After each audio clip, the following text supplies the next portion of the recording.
மணப்பெண்ணின் பிரத்யேகமான திருமணம் விவாஹா தி சென்னை சில்க்ஸ். விருதுநகரை அடுத்த கல்குறிச்சியில் நடைபெறும் திமுக இளைஞரணி தென்மண்டல நிர்வாகிகள் சந்திப்பு நிகழ்ச்சியில் துணை முதலமைச்சர் உதயநிதி ஸ்டாலின் பேசி வருகிறார். அந்த காட்சிகளை பார்க்கலாம். இன்றைக்கு இளைஞரணியினுடைய தெற்கு மண்டல நிர்வாகிகள் சந்திப்பு மிகுந்த எழுச்சியோடு உற்சாகத்தோடு இங்கே நடைபெற்றுக் கொண்டிருக்கிறது.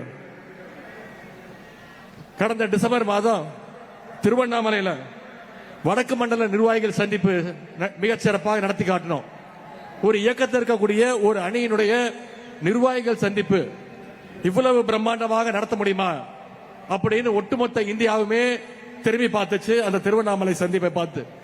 இன்னைக்கு அந்த சந்திப்பையும் ஓவர்டேக் பண்ற மாதிரி விருதுநகர்ல தெற்கு மண்டல நிர்வாகிகள் சந்திப்பை நாம நடத்தி காட்டி இருக்கின்றோம். இங்க இருக்கக்கூடிய நிர்வாகிகள் உங்களுடைய எழுச்சியையும் மகிழ்ச்சியையும் பார்க்கும்போது இது வெறும் நிர்வாகிகள் சந்திப்பா அல்ல வர இருக்கக்கூடிய தேர்தலுடைய வெற்றி மாநாடுன்னு சொல்ற அளவுக்கு மிகுந்த எழுச்சியோடு நீங்க கலந்து கொண்டிருக்கிறீங்க. பாசத்திற்கும் வீரத்திற்கும் பேர் போன தென் மண்டலத்தில் இருக்கக்கூடிய 10 மாவட்டங்கள் இருந்து 58 தொகுதியிலிருந்து 1,00,000 நிர்வாகிகள் வருகை தந்திருக்கிறீங்க.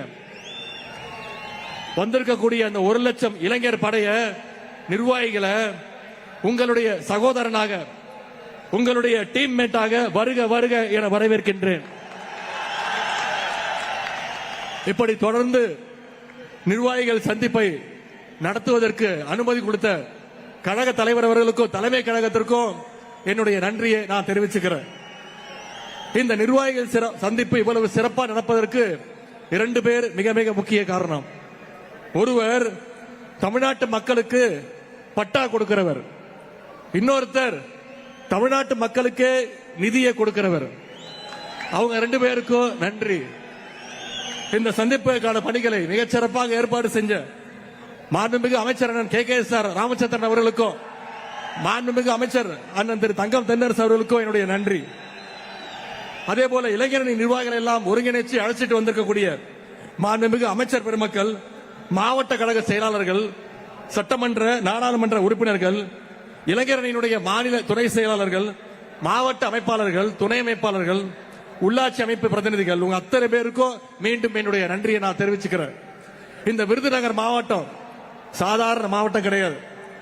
ஆங்கில ஆதிக்கத்தை எதிர்த்து போராண்ட மருது சகோதரர்களை தந்த மண் இந்த விருதுநகர். எளிமையின் சிகரம் பெருந்தலைவர் காமராஜர் தமிழ்நாட்டுக்கு தமிழ்நாடுன்னு பெயர் சூட்டணும்னு போராடிய மொழிப்போர் தியாகி சங்கரலிங்கனார் திராவிட இயக்க கொள்கைகளை சமரசம் இல்லாம மக்கள்கிட்ட கொண்டு போய் சேர்த்த வாலிப பெரியார் திரு AVP ஆசை தம்பி, கலைஞருடைய தென்னக தளபதி ஐயா வே தங்கபாண்டியன், இப்படி கழகத்திற்காக உழைத்த ஏராளமான செயல் வீரர்களை கொடுத்த மாவட்டம் இந்த விருதுநகர் மாவட்டம். மறைந்த முன்னாள் மாவட்ட செயலாளர் முன்னாள் அமைச்சர் ஐயா தங்கபாண்டியன் அவர்களுக்கும் எங்களுடைய இளைஞரணிக்கும் மிக நெருங்கிய ஒரு தொடர்பு உண்டு, சம்பந்தம் உண்டு. நம்முடைய கழக தலைவர் இளைஞரணியுடைய செயலாளராக இருக்கும் பொழுது இளைஞரணியை உற்சாகப்படுத்தணும், அதிகமா வேலை வாங்கணும்னு இளைஞரணியை வளர்ப்பதற்கு துணை நிற்பதற்கு எப்பொழுதுமே இளைஞரணிக்கு அதிக முக்கியத்துவம் கொடுத்தவர் தான் ஐயா தங்கபாண்டியன் அவர்கள். அதனால் கலைஞர் அவர்கள் ஐயா தங்கபாண்டியன் அவர்களை அடிக்கடி கேட்டிருக்கிறார், என்ன தங்கபாண்டியன் நீ கலைஞரணியா இல்ல இளைஞரணியான்னு அடிக்கடி கேட்டது உண்டு. அப்படிப்பட்ட தங்கபாண்டியன் அவருடைய வழியில அவருடைய மகன், அவருடைய கொள்கை வாரிசு அண்ணன் தங்கம் தென்னரசு அவர்களும் இன்னைக்கு எங்களுடைய இளைஞரணிக்கு பக்கபலமா இந்த நிகழ்ச்சியை நடத்தி காட்டுகிறார். ஆகவே அந்த பெருமையோடும் உணர்வோடும் இந்த மேடையிலே நான் நின்று கொண்டிருக்கின்றேன். இந்தியாவிலேயே ஒரு கட்சியுடைய இளைஞரணிக்கு 5 லட்சம் நிர்வாகிகளும் 50 லட்சம் உறுப்பினர்கள் கொண்ட ஒரே இயக்கம் நம்முடைய திராவிட முன்னேற்ற கழகம் என்ற பெருமை நம்முடைய இயக்கத்திற்கு மட்டும்தான் உண்டு. இங்கே அண்ணன் திருச்சி சிவா அவர்கள் பேசும்பொழுது இளைஞரணியை ராணுவத்தோடு ஒப்பிட்டு பேசினார். ஒரு ராணுவத்திற்கு 2 விஷயம் மிக மிக முக்கியம். ஒன்னு ஆர்கனைசேஷனல் ஸ்ட்ரென்த், அதாவது அடிப்படை நிர்வாக ரீதியான கட்டமைப்பு பலம். 2வது ஒபீடியன்ஸ், தங்களுடைய தலைவர் என்ன சொல்றாரோ அதை கட்டளையோடு கட்டுப்பாட்டோடு களத்தில் இறங்கி செஞ்சு காட்டுவது. கழகத்துடைய இளைஞர் அணிக்கும் இது ரெண்டு தான் மிக மிக முக்கியமான பலம், முக்கியமான ஸ்ட்ரென்த். மாநிலம், மாவட்டம், ஒன்றியம் முதல் பூத் வரைக்கும் இன்னைக்கு நிர்வாகிகள் கொண்ட ஒரு வலுவான அமைப்பு பலம் நம்முடைய இளைஞர் அணிக்கு உண்டு. அதே மாதிரி கழக தலைவர் அவர்கள் சொல்ற எந்த விஷயத்தையும் உடனடியா களத்தில் இறங்கி செஞ்சு முடிக்கிற சாமர்த்தியமும் நம்முடைய இளைஞர் அணிக்கு உண்டு.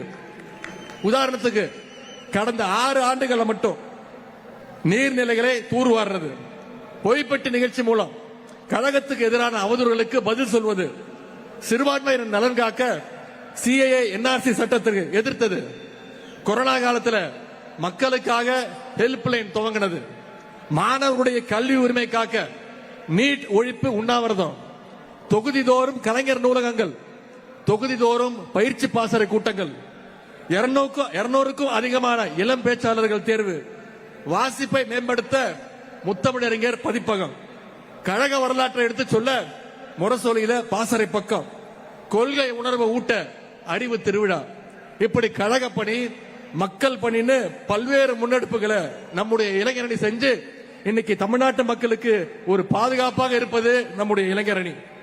ஆனா எந்த அமைப்பு பலமும் இல்லாம, எந்தவித கட்டுப்பாடும் இல்லாம, கொள்கைனா என்ன, லட்சியம்னா என்னன்னு எதுவுமே தெரியாம வெற்று கூச்சல் போடுகின்ற ஒரு கூட்டம் இன்னைக்கு தமிழ்நாட்டில் சுத்திக்கிட்டு இருக்கு. அவங்களால தமிழ்நாட்டுக்கு எந்த வித பயனும் கிடையாது. இன்னும் சொல்ல போனா அவங்களால அவங்களுக்கே எந்த பயனும் கிடையாது. இத தமிழ்நாட்டு மக்கள் விரைவில் உணர்த்துவாங்க. இன்னைக்கு நம்முடைய திராவிட முன்னேற்ற கழகம் துவங்கப்பட்டு 75 ஆண்டு தாண்டி பவள விழா தாண்டி போயிட்டு இருக்கிறோம். இன்னைக்கு திமுகவுக்கு வயசு 76. ஆனா இன்னமும் அதே இளமையோடும் வீரத்தோடும் போர்க்களத்தில் நிற்குது நம்முடைய திராவிட முன்னேற்ற கழகம். அப்படிப்பட்ட நம்முடைய கழகத்துடைய சோல்ஜர்ஸ் ட்ரெயின் பண்ணி அனுப்புற அணிதான் நம்முடைய இளைஞர்ங்கிறத நீங்கள் உணர வேண்டும். நம்முடைய கழக தலைவர் அவர்கள் இளைஞர் திமுக துவங்கினார், 15 வயசுல துவங்கினார். அந்த இளைஞர் அணிக்கு விதை போட்டார். அன்னைக்கு இந்த அணிக்கு பேரு கோபாலபுரம் இளைஞர் திமுக. கோபாலபுரத்தில் ஆரம்பிச்ச இளைஞரணியோட திமுக இன்னைக்கு தமிழ்நாட்டுடைய கோட்டையில நம்முடைய தலைவர் அவர்கள் உட்கார வச்சிருக்கு. கலைஞர் அவர்கள் அடிக்கடி சொல்வார், என்னுடைய மூத்த பிள்ளை முரசொலி அப்படின்னு. அதே மாதிரி நம்ம தலைவருக்கு மூத்த பிள்ளை எது கேட்டீங்கன்னா நம்முடைய இளைஞர் அணி தான். இன்னொரு வரலாற்று சிறப்பு மிக நிகழ்ச்சியை இங்கே நான் உங்களோடு பகிர்ந்து கொள்ள விரும்புகின்றேன்.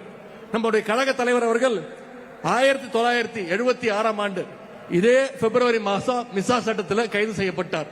இன்னும் சொன்ன மாதிரி இப்ப சரியா 50 ஆண்டுகள் ஆகின்றது தலைவர் அவர்கள் மிசா சட்டத்தில் கைது செய்யப்பட்டு. அன்னைக்கு ஒரு இளைஞரா சிறைக்கு போன நம்முடைய கழக தலைவர் அவர்கள் வெளியே வரும்பொழுது ஒரு பண்படுத்தப்பட்ட ஆற்றல் மிகு ஒரு தலைவரா வெளில வந்தார். அன்னைக்கோ இதே துணிச்சலோடு, இன்னைக்கோ அதே துணிச்சலோடு வீரத்தோடு பாசிச சக்திகளை எதிர்த்து நிற்கிறார். அது மட்டும் இல்ல, அப்போதும் இப்போதும் எப்போதும் மக்களோடு மக்களாக நிற்கின்ற, களத்தில் நிற்கின்ற ஒரு இயக்கமாக, களத்தில் நிற்கின்ற ஒரு தலைவராக நம்முடைய தலைவர் அவர்கள் இருக்கின்றார். அதனாலதான் இன்னைக்கு திமுகவுக்கும் நம்முடைய முதலமைச்சர் கழக தலைவருக்கும் மக்கள் செல்வாக்கு ஒவ்வொரு நாளும் இன்க்ரீஸ் ஆகிக்கிட்டே போயிட்டே இருக்கு. அதனால சங்கிகளுக்கு நம்ம மேல எப்ப பார்த்தாலும் ஒரு எரிச்சல், ஒரு கோபம். இது நாள் வரைக்கும் தமிழ்நாட்டு பக்கம் எட்டி பார்க்காத திரு நரேந்திர மோடி அவர்கள், பாரத பிரதமர் அவர்கள் இப்போ தமிழ்நாட்டை நோக்கி வர ஆரம்பிச்சிருக்கிறார். என்ன காரணம்? தேர்தல் வந்தோடனே அவருக்கு தமிழ்நாடு ஞாபகம் வந்துடும். இனிமே மோடியை பிடிக்க முடியாது. அடிக்கடி தமிழ்நாட்டுக்கு வருவார், திருக்குறள் சொல்லுவார், கடலுக்கு அடியில போய் தியானம் எல்லாம் பண்ணுவார். கொஞ்ச நாள் முன்னாடி தமிழ்நாட்டுக்கு வந்திருந்தார். என்ன சொன்னாரு? தமிழ்நாட்டுக்கு டபுள் இன்ஜின் சர்க்கார் வேணும் அப்படின்னு சொன்னார். திரு பிரதமர் மோடி அவர்களே, நாங்கள் திராவிட மாடல்ங்கிற சிங்கிள் இன்ஜினை வச்சு ஏற்கனவே டபுள் டிஜிட் growth 11.19% growth எட்டிட்டோம். நீங்க சொல்ற அந்த டபுள் இன்ஜின் டப்பா இன்ஜினை வச்சுக்கிட்டு பீகார், உத்தரப்பிரதேச மாநிலங்கள் இன்னும் 6% வளர்ச்சியை கூட நீங்க தொடல. தமிழ்நாடு அடைஞ்சிருக்கிற வளர்ச்சியில பாதியை கூட நீங்க தொடர. மணப்பெண்ணின் பிரத்யேகமான திருமணம் விவாஹா தி சென்னை சில்க்ஸ்.